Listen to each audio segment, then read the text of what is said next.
निश्चित रूप से अध्यात्म के मार्ग में जटिलता है, कठिनाइयाँ आती हैं, परंतु जिसके मन में सच्ची श्रद्धा, सच्चा समर्पण होता है और साथ ही किसी योग्य, समर्थ सत्ता का, सद्गुरु का संरक्षण होता है, तो निस्संदेह कठिन से कठिन डगर भी बहुत आसान, बहुत सरल हो जाती है।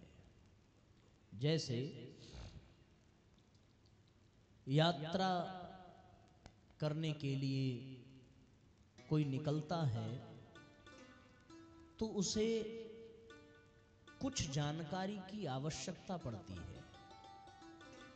पहला, कहाँ जाना है, दूसरा कैसे जाना है, तीसरा किस रास्ते से जाना है। कम से कम ये तीन जानकारी तो अत्यंत आवश्यक है। अगर ये पता ही ना हो कि जाना कहाँ है, ये भी न पता हो कि कैसे जाना है, और ये भी न पता हो कि किस रास्ते से जाना है, व्यक्ति कभी यात्रा कर नहीं सकता। वो बेचारा बिल्कुल उसी की भांति जो चौराहे पर खड़ा हो, उसे सूझता ना हो कि वो कहाँ जाए, किधर जाए, कैसे जाए, और मार्ग भूल जाने के कारण, दिशा भ्रम हो जाने के कारण बैठ कर के वहीं विलाप करने लगता है, रोने लगता है, चिंतित हो जाता है कि अब मैं कहाँ जाऊं, किससे पूछूं, कौन से रास्ते पर कदम बढ़ाऊं, किस ओर मेरी मंजिल है। इस जानकारी के अभाव में व्यथित हो जाता है। वही स्थिति हम सबकी भी है। वो स्थिति है, ये जीवन एक यात्रा है। इस यात्रा में किस मार्ग पर जाना है इसकी जानकारी होनी चाहिए, कहाँ जाना है इसकी जानकारी होनी चाहिए, और कैसे जाना है इसकी भी जानकारी होनी चाहिए। अन्यथा व्यक्ति मार्ग पर भटक जाता है, और भटका हुआ व्यक्ति केवल दुख पाता है, केवल कष्ट पाता है, केवल परेशानियां ही अनुभव करता है। हम सबका बड़ा सौभाग्य है कि इस जीवन की यात्रा में एक पड़ाव पर, एक चौराहे पर, एक मोड़ पर हमें ये 5 दिन का पावन प्रज्ञा पुराण का सत्र मिला, सत्संग मिला, जिसमें निस्संदेह हमें इन तीनों प्रश्नों का उत्तर सहजता से प्राप्त हो रहा है। यदि गहराई से चिंतन करके देखें, जीवन यात्रा को कहां तक पहुंचाना है, तो इष्ट के रूप में कौन मिला, लक्ष्य के रूप में कौन मिला, मां गायत्री मिली। जीवन का लक्ष्य क्या है? गायत्री माता के आंचल में स्थान पाना। गायत्री कौन है? गायत्री वही ब्रह्म, गायत्री ही ब्रह्म है, ब्रह्म वही गायत्री, और ब्रह्म ही गायत्री है। हर प्राणी का, हर मनुष्य के जीवन का एकमात्र लक्ष्य है परमात्मा की प्राप्ति, भगवान को पाना। भगवान के सिवा उसे कुछ भी मिल जाए, उसे संतुष्टि नहीं मिलती, तृप्ति नहीं मिलती, शांति नहीं मिलती। आप कल्पना करके देखिए कि जैसे बच्चा बैठा हो, ऐसे तो सब स्त्रियां माता के समान ही होती है ना, बच्चे के लिए भी सब माँ के समान ही है। बच्चे के पास सारी स्त्रियां चली जाएं, सबका वो सम्मान करेगा, सब में अपनी माँ को ही ढूंढेगा, पर उसे शांति कब मिलेगी? जब उसकी अपनी माता उसको अपने गोद में उठा लेगी। उसके पहले वो खेलेगा, कूदेगा, हंसेगा, खाएगा, पिएगा, लेकिन बेचैन रहेगा, अपनी माँ को ढूंढेगा, खोजेगा।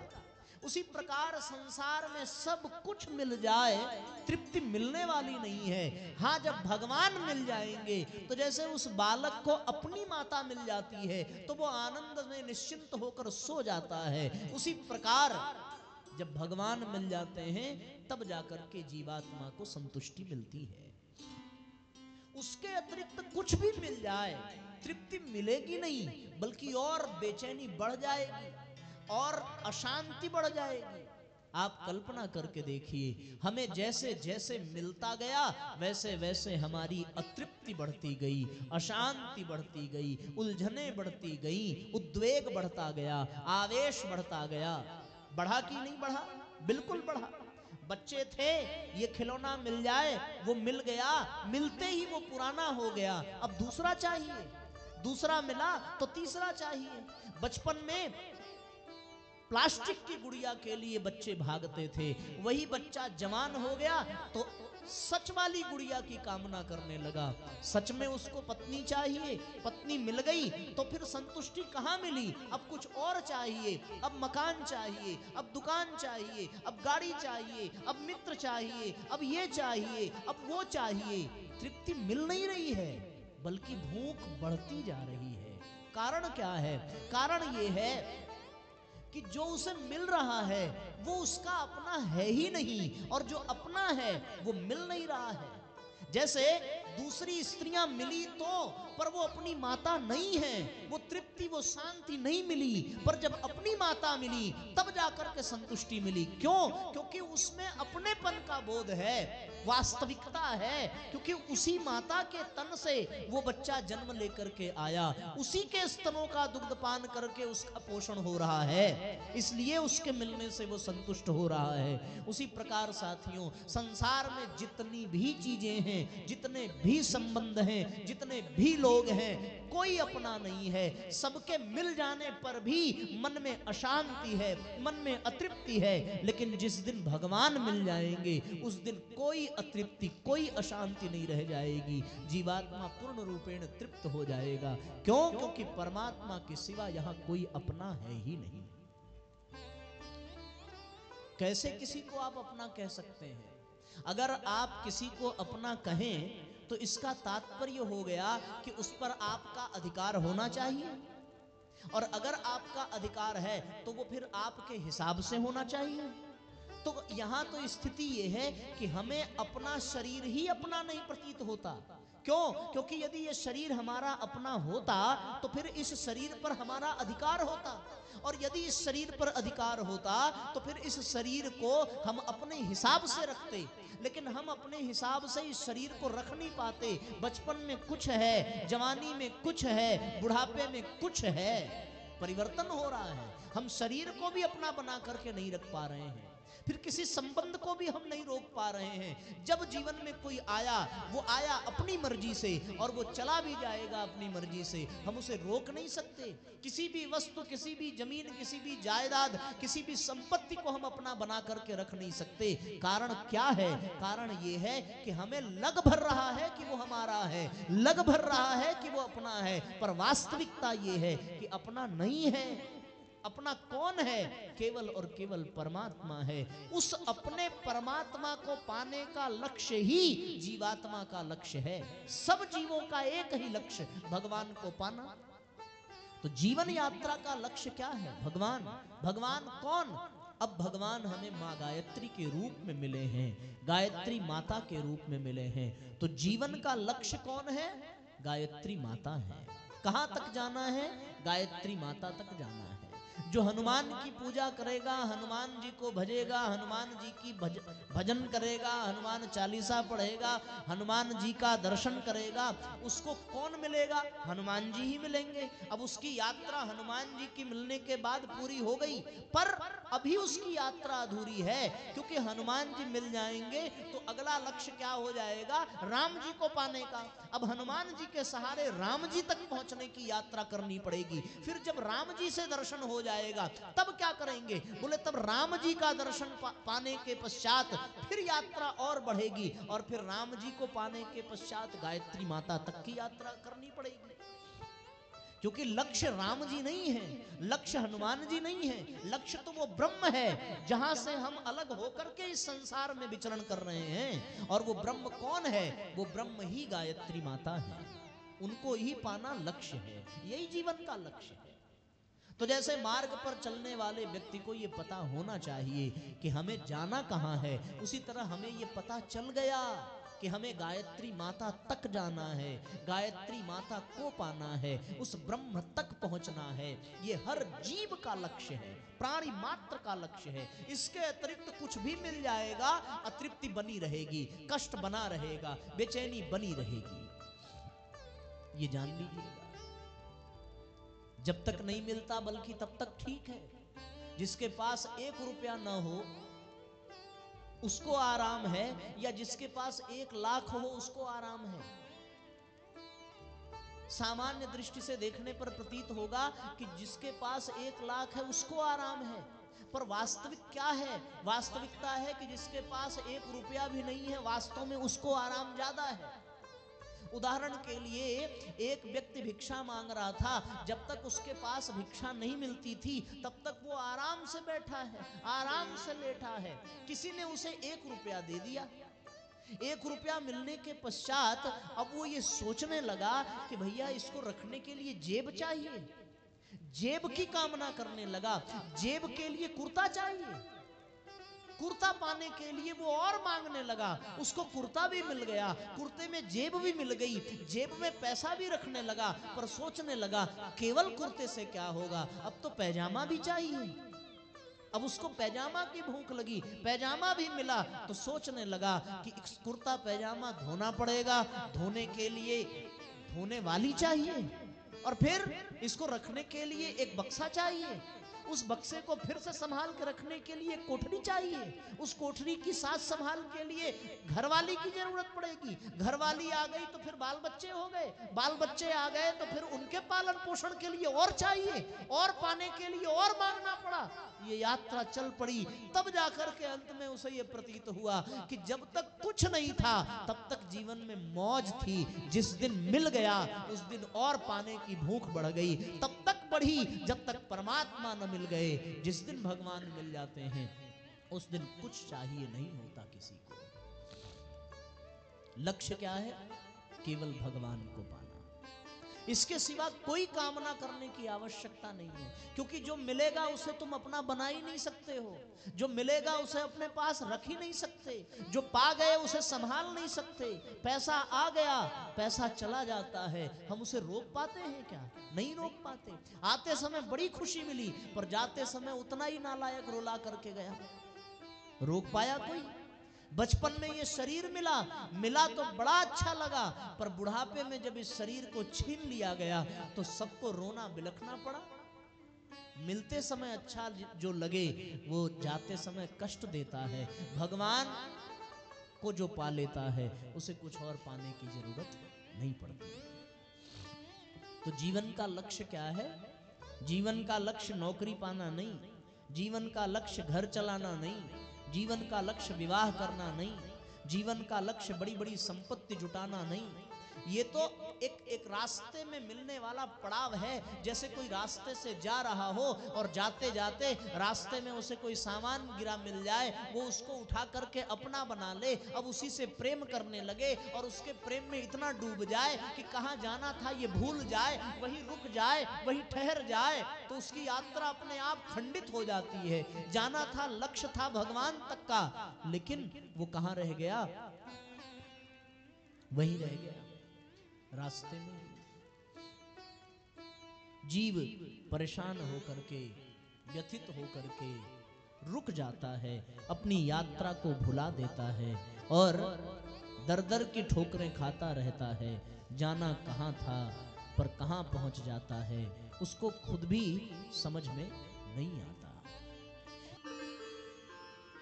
तो मार्ग में मिलने वाली चीजों को पाकर के व्यक्ति जैसे उसमें खो जाता है, उसमें डूब जाता है और अपने जीवन के लक्ष्य को भुला देता है, वैसे ही हम सब भी अपने लक्ष्य को भुला करके मार्ग से भटक गए हैं।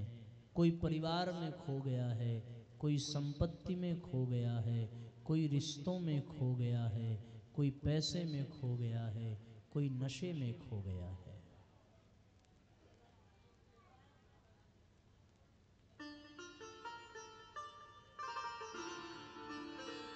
तो साथियों, इन 5 दिनों में हम सब ने यह जाना कि जीवन का लक्ष्य क्या है। और जीवन का लक्ष्य है भगवत प्राप्ति, जीवन का लक्ष्य है मां गायत्री तक पहुंचना। अब दूसरा प्रश्न ये आता है, किस मार्ग से चलें, किस मार्ग पर चलें? रास्ता भी तो पता होना चाहिए। यहां से अयोध्या जाना है तो कौन से रास्ते से जाना ठीक होगा जिससे जल्दी पहुंच जाएं, दूरी कम हो और रास्ता भी ठीक हो? ऐसा कोई मार्ग मिल जाए। सरयू नदी पार करके जाना है कि किसी और मार्ग से जाना है, ये विचार करने की बात है। तो जीवन की यात्रा है, मां गायत्री तक, भगवान तक जाना है, तो कौन से रास्ते पर जाएं, कैसे जाएं? कोई तो मार्ग चाहिए, कोई तो रास्ता चाहिए। इन 5 दिनों में हम सबको भी एक रास्ता मिला, और वो रास्ता कौन सा रास्ता मिला? वो रास्ता मिला अध्यात्म का, वो रास्ता मिला ज्ञान का, वो रास्ता मिला भक्ति का। ज्ञान के रास्ते से होकर के जीवन की यात्रा की जाए, भक्ति के मार्ग पर चलकर जीवन की यात्रा की जाए, तो जीवन का लक्ष्य बड़ी जल्दी मिल जाता है।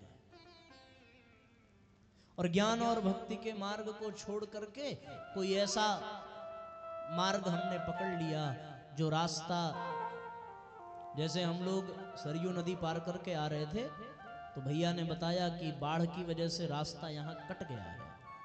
अब इसके आगे जाने के लिए फिर नदी के किनारे किनारे से, पर जब बाढ़ आती है तो ये डूब जाता है और फिर दूसरे रास्ते से जाना पड़ता है। बाकी किसी भी रास्ते से आप जाएंगे तो वो कहीं ना कहीं कट जाएगा। कोई सोचे कि सरकारी नौकरी वाले रास्ते से जाए, 60 साल के बाद नौकरी खत्म। रास्ता तो एक ही है जो लक्ष्य तक ले जाएगा, और वो रास्ता ज्ञान का है, वो रास्ता भक्ति का है। भगवान तक जाने के लिए भक्ति के मार्ग पर चलना पड़ेगा, मां गायत्री तक जाने के लिए ज्ञान के मार्ग पर चलना पड़ेगा। दूसरा कोई रास्ता है नहीं जो वहां तक हमें पहुंचा दे। और ये मार्ग केवल मनुष्यों के लिए है, ये भी ध्यान देने की बात है। किसी और प्राणी के लिए ये रास्ता नहीं है। भक्ति का मार्ग किसी और प्राणी के लिए नहीं है, ज्ञान का मार्ग किसी और जीव जंतु के लिए नहीं है, ये केवल और केवल मनुष्य के लिए है, केवल मनुष्य मात्र के लिए। मनुष्य ही ज्ञान के मार्ग पर चल सकता है, मनुष्य ही ज्ञान के पथ पर कदम बढ़ा सकता है। ज्ञान मार्ग, भक्ति मार्ग, मनुष्य ही प्रेम के मार्ग पर, भक्ति के मार्ग पर आगे जा सकता है। इसके अतिरिक्त दूसरा कोई रास्ता नहीं है। मार्ग पर चलना पड़ेगा। क्यों? क्योंकि ज्ञान से ही मनुष्य मनुष्य बन पाता है। बिना ज्ञान के मनुष्य दिखता मनुष्य है, पर वास्तव में वो पशु के समान ही होता है।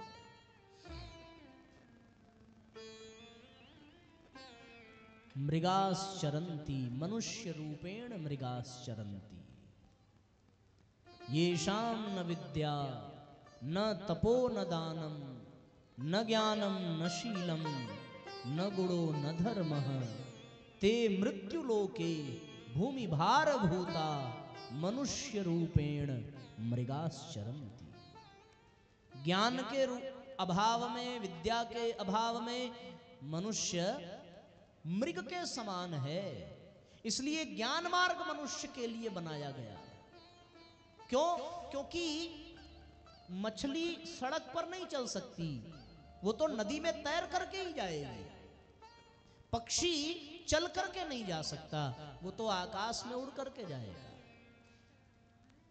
मनुष्य की विशेषता है कि मनुष्य तैर के भी जा सकता है, मनुष्य उड़ के भी जा सकता है, मनुष्य चल के भी जा सकता है, और मनुष्य दौड़ के भी जा सकता है। पर सब मार्ग में सर्वश्रेष्ठ मार्ग यदि कुछ है तो वो केवल और केवल ज्ञान मार्ग है। ज्ञान मार्ग पर ही कदम रख करके हम लक्ष्य तक पहुंच सकते हैं। भक्ति के मार्ग पर ही कदम रख करके हम लक्ष्य तक जा सकते हैं। इसलिए साथियों, इन 5 दिनों में हम सबको एक मार्ग मिला, एक रास्ता मिला। और वो रास्ता कौन सा? वो रास्ता अध्यात्म का, जिसमें गुरु के ज्ञान के आधार पर जीवन पथ पर कदम बढ़ाए जाते हैं। इसीलिए आप सब लोगों को इन 5 दिनों में परम पूज्य गुरुदेव के द्वारा प्रदान किया गया ज्ञान सुनाया गया, सिखाया गया, समझाया गया। और ज्ञान के लिए गुरु की आवश्यकता है। बिना गुरु के ज्ञान हो नहीं सकता। गुरु ही ज्ञान देता है। एक ने प्रश्न किया कि भैया गुरु की क्या आवश्यकता है? बिना गुरु के भी तो जीवन चल रहा है। जीवन तो बिना कपड़े के भी चल जाएगा, कपड़े की क्या आवश्यकता है? जीवन तो केवल फल फूल पर भी चल जाएगा, फिर भोजन की क्या आवश्यकता है? जीवन तो जल पे चल जाएगा, दूध पी के चल जाएगा, फिर जीवन में शराब की क्यों आवश्यकता पड़ गई? क्या जरूरत थी? क्यों फंस गए उसमें? कहां से उसकी आवश्यकता पड़ गई? जिसकी आवश्यकता है उसे तो हमने जीवन में अपनाया नहीं। गुरु क्यों बनाना चाहिए, ये जानने के लिए भी गुरु की आवश्यकता है, क्योंकि गुरु ही बताता है गुरु की महिमा क्या होती है। दूसरा और कोई बता नहीं सकता। जीवन तो उनका भी चल रहा है जिनके माँ बाप नहीं हैं, जो लावारिस हैं अथवा जो अनाथ हैं, पर जीवन उनके जीवन में कुछ अंतर जरूर मिलेगा। जिसके पास माता पिता होते हैं, जिसके पास इष्ट मित्र होते हैं, जिसके पास परिवार होता है, उनके लिए भी जीवन की बहुत यात्रा सुंदर होती है। उनकी अपेक्षा जिनके जीवन में परिवार, जिनके जीवन में माँ बाप नहीं होते। इसलिए साथियों, जीवन ज्ञान मार्ग से आगे बढ़ता है, भक्ति मार्ग से आगे बढ़ता है, और ज्ञान गुरु के द्वारा प्राप्त होता है। गुरु की आवश्यकता है। गुरु ही रास्ता दिखाता है, क्योंकि यदि अंधकार होगा तो फिर मार्ग कितना भी बढ़िया हो, सड़क कितनी भी अच्छी हो, पर अंधकार में व्यक्ति एक भी कदम आगे नहीं बढ़ा सकता। संसार में घनघोर अंधकार है, और वो घनघोर अंधकार ऐसा जिसमें हमें अपने हाथ तक सूझ नहीं पड़ते। धरा पर अंधेरा बहुत छा रहा है,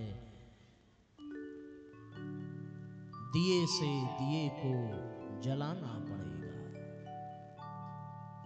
इस अंधकार में कोई आगे नहीं बढ़ सकता, और उस घने अंधकार में गुरु प्रकाश के रूप में आता है और जीवन के अंधकार को मिटा करके रास्ते को सुंदर बना देता है।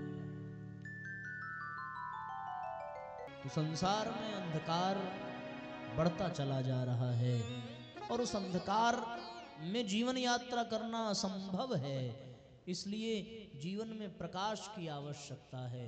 वो प्रकाश ही ज्ञान है, वो मार्ग ही ज्ञान है, और उस प्रकाश को देने वाला सद्गुरु होता है।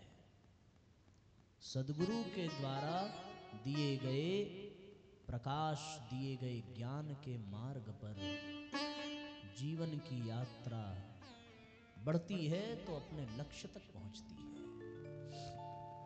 और फिर तीसरा प्रश्न कि जीवन की यात्रा के लिए लक्ष्य क्या चाहिए? सो मिल गया भगवान तक जाना, माँ गायत्री तक जाना।